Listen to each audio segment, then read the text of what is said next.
Pusat Pelaporan dan Analisis Transaksi Keuangan (PPATK) akan memblokir sementara transaksi pada rekening dorman, yaitu rekening yang tidak aktif minimal selama 3 bulan. Langkah PPATK tersebut dilakukan karena banyak rekening dorman yang disalahgunakan, seperti hasil jual beli rekening atau digunakan untuk tindak pidana pencucian uang. Pemblokiran ini juga untuk mendorong bank dan pemilik rekening untuk melakukan verifikasi ulang dan memastikan tidak disalahgunakan untuk kejahatan. Sebelumnya, PPATK memblokir 31 juta rekening dorman selama lebih dari 5 tahun dengan nilai lebih dari 6 triliun rupiah. Namun dari 28 juta lebih rekening dorman ini sudah aktif kembali. Rekening yang diblokir meliputi rekening tabungan, perseorangan maupun perusahaan, giro, serta rekening dalam mata uang rupiah dan asing. Meski diblokir, PPATK menjamin uang nasabah tetap aman dan 100% utuh. Dari Jakarta, tim TV One mengabarkan.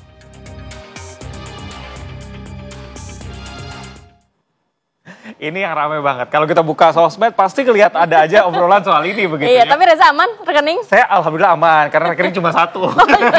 Jadi aktif terus ya. Ini kalau kita bahas lebih dalam sebenarnya ada yang menarik. Tadi kita sempat ngobrol juga sama Pak Ivan yang menyatakan bahwa sebenarnya tidak seperti itu kok. Tidak 3 bulan langsung dorman dan juga ada pembukuan begitu ya. Tapi lebih dalamnya kita langsung bahas bersama dengan Pak Ivan Yustiavandana, Kepala PPATK. Assalamualaikum, selamat pagi Pak. Selamat pagi. Selamat pagi. Pak Ivan mungkin langsung bisa klarifikasi nih Pak. Apakah informasi mengenai 3 bulan tidak aktif langsung dibekukan ini tidak benar atau memang menunggu 5 tahun begitu Pak? Karena begini Pak, di lapangan, di netizen tuh banyak yang mau berobat nggak bisa, mau bayar biaya pendidikan nggak bisa, bahkan mau buat hidup aja nggak bisa karena rekeningnya diblokir sama PPATK. Ya. 3 bulan sama sekali tidak benar. Pertama yang harus saya jelaskan mungkin kita tarik lagi ke belakang. Bahwa definisi dorman itu, status dorman itu kita serahkan kepada banknya masing-masing. Sejak tahun lalu kita melakukan proses, bahkan sejak tahun 2024 kita tuh berproses. Jadi kita minta ke bank, tolong identifikasi rekening-rekening yang tidak aktif, yang kemudian dalam istilah perbankan disebut dengan dorman. Nah, teman-teman perbankan menyampaikan kepada PPATK, jadi bukan PPATK yang harus rekening 3 bulan tidak aktif dan segala macam, enggak. Masing-masing sampaikan kepada PPATK. Nah, kemudian setelah disampaikan itu, baru PPATK bisa melihat resiko dari masing-masing nasabah. Nah, sekali lagi tarik lagi mundur. Ketika kita belajar mengenai bagaimana memberantas tindak pidana pencucian uang, misalnya dari korupsi, dari illegal logging, illegal mining, termasuk dari judul terakhir itu, kita memahami simptomnya itu salah satu dampak penyebab terbesar itu adalah rekening-rekening yang tidak tidur, tidak dipakai, tidak aktif. Itu banyak sekali kalau Mas dan Tapi filteringnya memang hanya dari bank atau dari PPATK ada sendiri kan, maksudnya dalam arti kan mungkin kita punya beberapa rekening yang memang tidak diaktifkan untuk tabungan pendidikan dan lain sebagainya Pak. Bukan berarti itu untuk tindak pidana dan lain sebagainya. Yang kita masalahkan tuh bukan rekening tidak aktifnya, bukan nganggurnya. Tapi ada risiko bagi rekening nganggur ini dimanfaatkan oleh para pelaku kriminal, which is faktanya banyak, untuk kemudian menampung dana-dana ilegal atau untuk kemudian dipakai dibobol rekeningnya. Kan banyak sekali berita. Mas sama Mbak sendiri sudah sering memberitakan rekening dibobol tanpa pengetahuan nasabah dan segala macam. Jual beli rekening banyak sekali.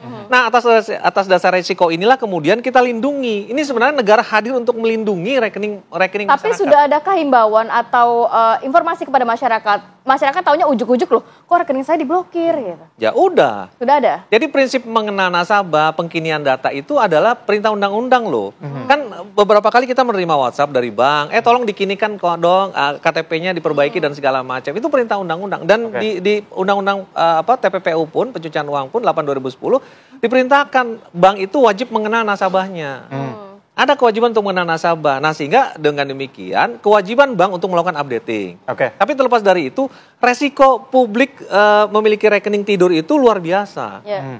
Ketika kita bicara judi online, contohnya ya, mungkin ada datanya, saya nggak tahu. Bisa ditampilkan juga mungkin di bawah. Ketika kita bicara data, kita masuk tuh bulan Mei kita masuk. April itu deposit judi online saja, deposit saja dari publik, saudara-saudara kita di masa itu menyentuh angka 5 triliun. Menyentuh angka 5 triliun, 33 juta transaksi menyentuh angka 5 triliun. Begitu PPATK melihat fenomena ini kan sudah hasil bicara dan segala macam ya, hasil bicara. Lalu kemudian PPATK masuk di sekitar bulan Mei, tengah Mei, Mbak dan Mas bisa lihat, publik bisa lihat, ketika itu langsung anjlok jatuh. sampai hanya 2 triliun, deposit hanya 2 triliun, penggunaan oleh bandar dan segala macam. Sekarang titik ini di bawah 1,5 triliun. Sekarang di titik ini hanya tersisa dari 33 juta transaksi di bulan April menjadi sekitar 1 juta transaksi, 7 juta transaksi. Jadi efektif memang. Sampai 0 transaksi kira-kira butuh berapa lama? Kita harus terlalu radikal ya. Orang nggak bisa akses emas, nggak bisa akses Sulit itu. nanti ya. Nah, itu kan dampak-dampak itu ya. Lalu kemudian adik-adik kita, saudara-saudara kita ini kan top up-nya bisa di mini market. Adik-adik ini kan, tapi kan ada online lewat e-wallet juga begitu, tidak harus melalui rekening bank. Betul. Tapi pada akhirnya kan dari bank ke e-wallet segala macam. Coba saudara-saudara kita lihat di luar sana, ada yang mohon maaf mengakhiri hidupnya, rumah tangga hancur, suami bakar istri bakar suami, barang dijual, macam-macam kan. Ini dampak sosial menuju ke arah sana begitu ya, mencegah transaksi judi online dan segala macam. Mencegah dampak sosialnya. Betul, Pak Ivan. Pertanyaan berikutnya dari masyarakat adalah kenapa tidak ada pengetatan sebelum pendaftaran rekening begitu? Karena kalau kita lihat sekarang mendaftar rekening lebih mudah begitu lewat aplikasi, rekening langsung jadi. Kenapa tidak difilter dari situnya? Untuk pencegahan supaya tidak terjadi masyarakat yang tadi butuh uang untuk pembayaran sekolah dan sebagainya harus mengalami pembekuan rekening dulu. Ya, ketika masyarakat berinteraksi dengan bank, ada yang namanya prinsip mengenal nasabah, ditanya sumber dana dan segala macam. Tapi kan kita tidak bisa menghindari kemajuan pesat teknologi banking, e-banking dan segala macam, bisa dengan menggunakan foto, verifikasi, buka rekening dengan online dan segala macam. Itu kan kita tidak bisa hindari kemajuan perbankan kan. Oke, itu sudah terjadi. Pengetatan bukan yang tidak ada saja. Yang menjadi masalah itu adalah para pelaku, karena sudah ketat, para pelaku pidana ini tidak lagi dengan mudah bisa melakukan pembukaan rekening. Ketika dia melakukan pidana tidak mudah dengan membuka rekening, solusinya apa coba? Pakai rekening orang. Pakai rekening orang. Jual beli rekening. Jual beli rekening. Makanya kalau publik melihat di website, di katakanlah di tempat-tempat yang jualan market gitu ya, jualan online gitu, itu ada jual beli rekening macam-macam.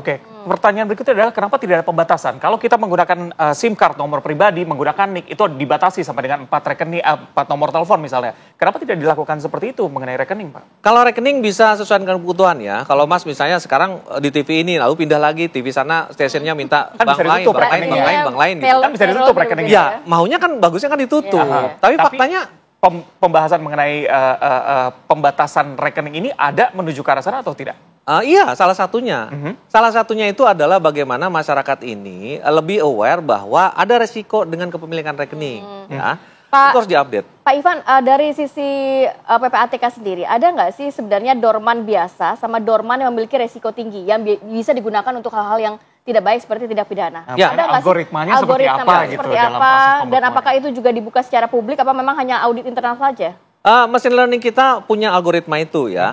Jadi ada dorman yang memang resikonya minimal. Ada dorman yang resikonya bisa tinggi banget. Misalnya dorman.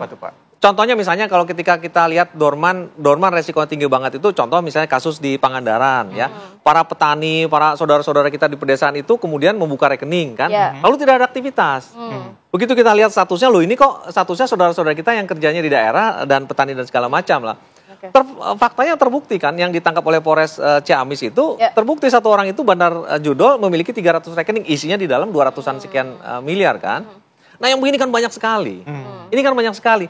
Jadi konteksnya dalam kesempatan ini saya jelaskan kepada publik, kepada pemirsa, justru negara hadir untuk memproteksi, mengamankan ya. Kita tidak lagi juga saat ini PPATK juga sudah membuka blokir begitu. Sudah berapa banyak Pak? Udah lebih dari 30 juta. Itu sejak bulan Mei nggak ada masalah kita rilis. Itu setelah memang ada laporan dari para nasabah atau memang bagaimana? Iya, ada laporan mitigasi algoritma tadi ya. PPATK bekerja. Oh ini penyiar TV ini ada saya kenal ini itunya kan dilepas dan segala macam. Tapi ada yang namanya sama. Kalau begitu namanya sama kan butuh waktu nih. Ini orangnya ada apa enggak gitu kan? Kita lagi melindungi. Haruskah ada pelaporan atau memang otomatis dibuka? Ada yang otomatis, ada yang ada pelaporan. Jadi ketika misalnya mau bayar sekolah nggak ada periode penghentian ini tidak akan melampaui pada saat harus Nah kita juga hadirkan ini cara reaktivasi rekening bank yang sudah dibuka blokirnya ya oleh PPATK ya. Berarti bisa menunggu 5 hari dan juga diperpanjang sampai dengan 15 hari kerja begitu. Itu berarti mekanisme penghentiannya. Itu mekanisme penghentiannya. Kalau kita sudah melakukan sanggahan, begitu prosesnya berapa hari sih? Langsung di bank aja hari itu juga bisa. Hari yang sama juga bisa? Hari yang sama bisa. Kalau banknya meyakinkan, Mas datang, KTP-nya ada, datanya ada segala macam, hari itu juga bisa. Berarti harus datang ke bank, bisa lewat telepon? Ada yang beberapa, ada yang ke kami lewat tautan, lewat surat dan segala macam. Sangat gampang, buktinya 30 juta. Rekening udah dibuka. Nah, mungkin juga sekalian Pak Ivan di sini bisa disampaikan ke kita, mungkin link untuk klarifikasinya, linknya apa, atau ada nomor telepon, atau ini ada yang bisa kita sampaikan? Ini ada. Itu WhatsApp resmi ya. Apa saja yang perlu dilampirkan di sana, Pak? Ya, tentunya identitas diri, ya, tentunya seperti NIK gitu ya. Dia harus menyampaikan nomor rekening dan segala macam itu. Itu formulir keberatan juga bisa diisi di situ ya. Himbauan kepada masyarakat yang juga masih khawatir takut nih rekeningnya nanti diblokir oleh PPATK. Sebenarnya indikatornya apa saja sih? Jadi nggak perlu worry kalau rekening Anda sebenarnya tidak ada masalah. Ya, kita tidak menyarankan rekening itu dipakai setiap hari. Nggak ada masalah, nggak dipakai juga nggak ada masalah. Tapi yang penting masyarakat aware bahwa punya rekening dan segala macam. Ya, itu harus ada pengkinian data. Tadinya mahasiswa sekarang sudah jadi manajer, udah beda lagi. Tadinya di sini bekerja lagi udah beda lagi, sehingga risknya beda. Tadinya bank akan sensitif karena ini mahasiswa terima 10 juta, 100 juta akan dilaporkan ke PPATK, tapi ternyata dia sudah jadi pengusaha, sudah kaya dan segala macam, sehingga harusnya wajar kan? Angka segini kan harusnya wajar. Itu kan perlu diupdate.